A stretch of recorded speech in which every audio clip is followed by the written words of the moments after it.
Boris Johnson is furious at Emmanuel Macron for barring British lorries from crossing the Channel into France, and his anger has the potential to sink a post-Brexit trade deal completely, a UK insider has warned.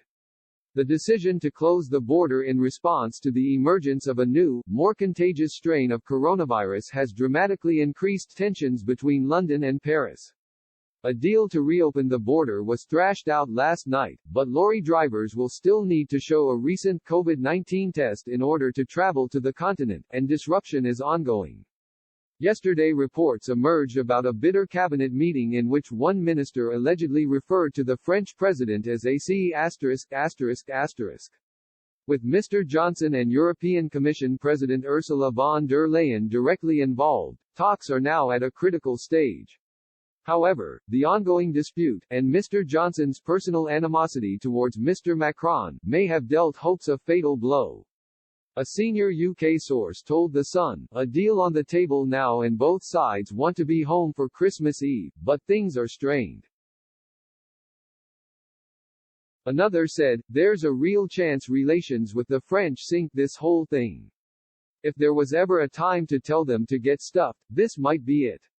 Number 10 is understood to regard the border closure as a bid by Mr. Macron to turn up the heat on Mr. Johnson in order to force him to cave in to EU demands, notably on fishing quotas.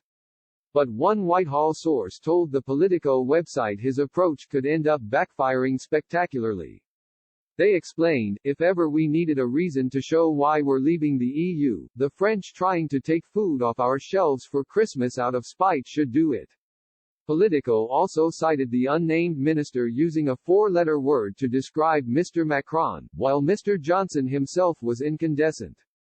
On Tuesday it was widely suggested that Mr. Macron was using the issue of Brexit to whip up a patriotic fervor domestically in the hope of boosting his re-election hopes in 2022. Daniel Kaczynski, MP for Shrewsbury and Atcham, told Express.co.uk, "Unfortunately Mr. Macron is massively overplaying his cards. He's wholly unrealistic as to what Brexit is and what it means to Britain.